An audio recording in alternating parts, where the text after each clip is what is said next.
Hey guys, welcome back to the Legend of Zelda Link's Awakening walkthrough. This is the final chapter, chapter 10, and this is basically going to be the main boss, but there is one thing we will have to do first, which is go back to Mabe Village. So pull out your ocarina, play Mambo's Mambo, and then we want to head south to Mabe Village.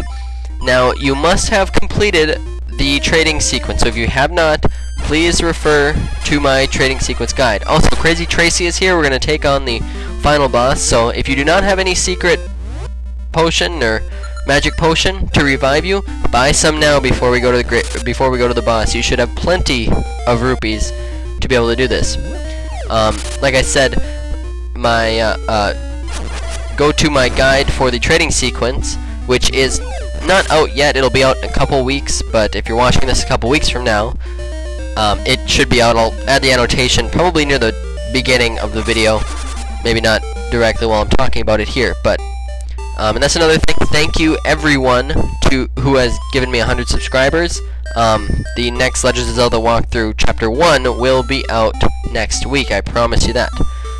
So anyways, once back in Mabe Village, we want to head to the library by the kids playing ball and open the book on the bottom right of the library, and it's going to give you the path to go, and there's like a little maze area in the last area. It's not really a dungeon, there aren't any enemies, but it's just a maze, and the paths differ from game to game, so you can't just take my path in this game. You're going to have to do it yourself, and to read the text in this book you need the magnifying lens, so you do need to complete the trading sequence. So it's technically not a side quest, which is unfortunate, but yeah, what are you gonna do? The boomerang is optional, and not everyone does know about that, but once you've done that, once you've written down your directions, because you'll have to write them down, there's like 8 or 10 steps there, you want to play Mambo's Mambo. Now we're going to head left a screen, up 2 screens to the entrance of Bottle Grotto, right a screen, and then up 2 screens to the Windfish's Egg.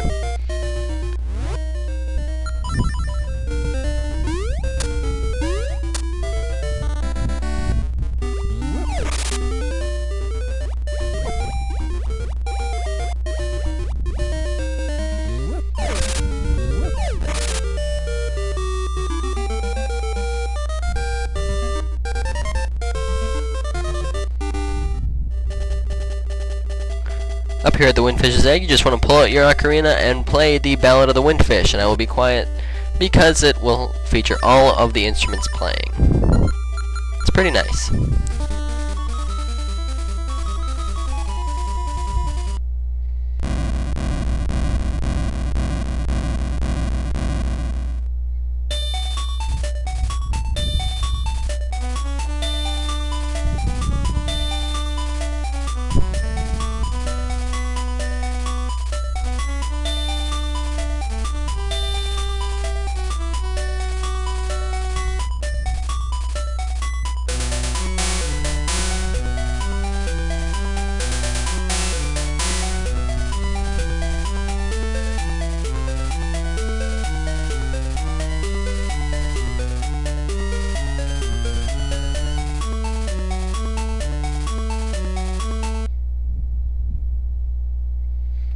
Alright, so once you've done that, a hole will appear in the egg, and the owl will come down one last time to tell you that the time has come to enter the egg and defeat the nightmare plaguing the land. So that's exactly what we're going to do. First, you're going to have to head in and go up a screen, and you're going to fall down a hole. Unfortunately. Now this is where you want to use your directions. Just follow the directions that you have written down from your game, which will probably be different. So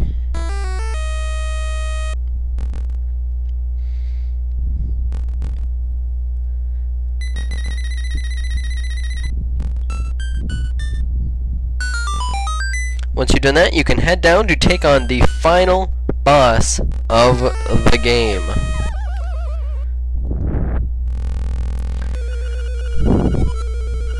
Technically, there are multiple bosses here that you will be fighting, and they're all different nightmares.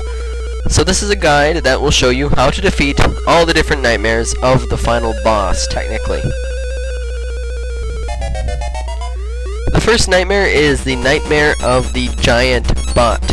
You want to have your magic powder out, and the magic, did I say magic bot? The big bot, or big bit.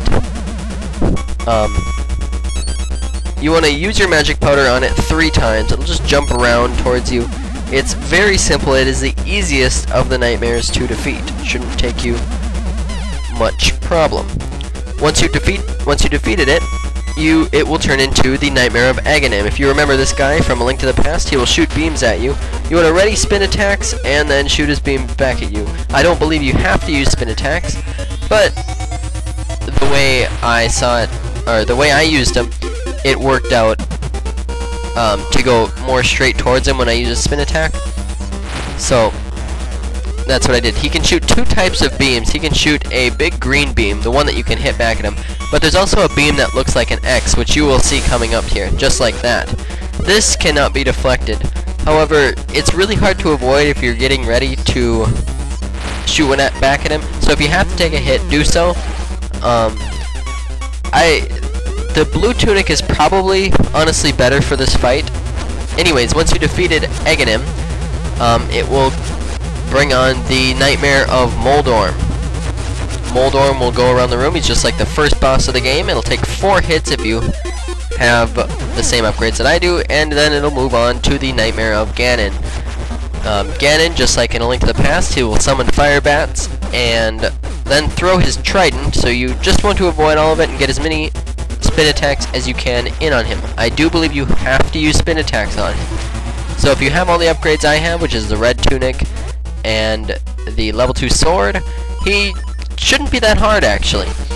There is one more nightmare, and it is the Nightmare of Lanmolas. This, all you have to do is take out your magic rod and hit him once. He can be very difficult and very daunting because he chases you very hard. But don't worry, you just have to hit him once with your magic rod, and that's why I think he's so hard, because people don't know how to defeat him. Anyways, the final boss, Deathel, the final nightmare, will come. He's definitely the hardest out of all of them. His arms will swing. You want to jump over them with your Roc's Feather, and his eye will eventually open up, just like Goma.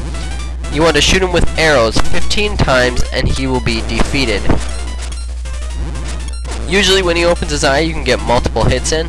His arms do quite a bit of damage if you don't have the blue tunic, and this is why I say the blue tunic is probably better for this fight, because most of the nightmares do not do sword damage, and the red tunic only upgrades your sword damage, unfortunately.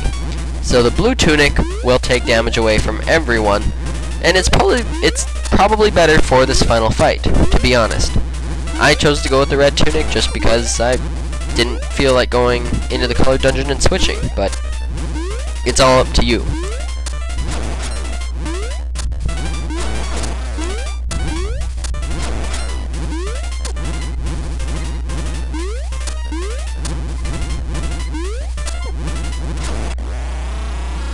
Anyways, once you have shot Deathel in the eye 15 times, he will be defeated. However, there is one other way to defeat him other than using arrows, and I will show that in just a second. It's very interesting and very cool. Anyways, once you defeated him, though, you can just head up the stairway and your game is done. But I want to show you another way to defeat Deathel, and that is to get your boomerang out this time and your Roc's Feather instead of your arrows. So I've said before in this game that the boomerang is the ultimate weapon of death. You'll see why that is so now. The boomerang makes this boss a complete joke. Once the eyes have opened, you just want to hit him with the boomerang once, and he will be vanquished. Yep, the boomerang kills the final boss in 1 hit. I think that's unprecedented. Or, well, as of then it was unprecedented, but even now, I don't think there is any item in a Zelda game that can defeat the final boss in 1 hit. Anyways, that is the end of the game, guys. So, head up the stairs and get your final ending. And just like every other one of my walkthroughs, I will not be showing you the final ending. because that is for you guys to get yourself. So you play the game, you get the ending. The ending's pretty cool in this game, so there you go, guys. There is one other thing I did want to show, and that was the photo side quest. So I will be showing that right now because I had a little extra time at the end of the video. So there is one thing that I didn't show, and that was stealing from the shop. You could have stolen the bow, but I didn't earlier for a very specific reason, and I'll show you why now. I just stole some arrows here, and what you basically have to do is just keep running around the shopkeeper until he is turned around and can't see you, and then you make it out the door. And for this, you get the final photograph. It doesn't show the photographer taking a picture of you, but it does show, but you can go, he does get a picture. Anyways, if you re-enter the shop after stealing something, you will meet with the ultimate boss of the game. Technically, he's not a boss because you don't have a chance to fight him. He will kill you instantly. It's game over if you re-enter the shop after stealing. Also, no matter what you named your game, you will always be Thief for the rest of the game. That's why I didn't choose to steal earlier, because I didn't want to be Thief for the rest of the game. I didn't want a game over then, so now I am going to end this walkthrough by showing you all of the pictures we have gotten, because it's a fun little side quest. It's not really a side quest, it's more of a little gimmick for the Game Boy Color, but it's pretty cool that you can print these out, and some of them are quite funny. So the only one I didn't show is the very first one, and that's when you go and activate the photo booth. You just walk into the photo place and talk to the guy. If you keep saying no, you'll get the picture I got. If you say yes, then you will get the picture of just Link standing. I like with the one where you keep saying no better. It's funnier. Anyways, as you can say, or as you can see, if you look at the album, it'll say Thieves, The Travels of Thief. Yeah, that is my name from now on because I stole something. So, without further ado, I want to say thank you to everyone who has watched, and enjoy these final pictures as like a kind of final credits scene.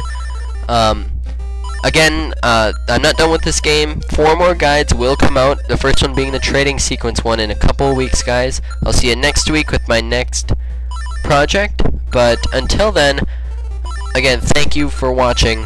I had a great time with this game, and I'm glad I could finish it. So, see you guys. Again, thanks for watching. Bye-bye.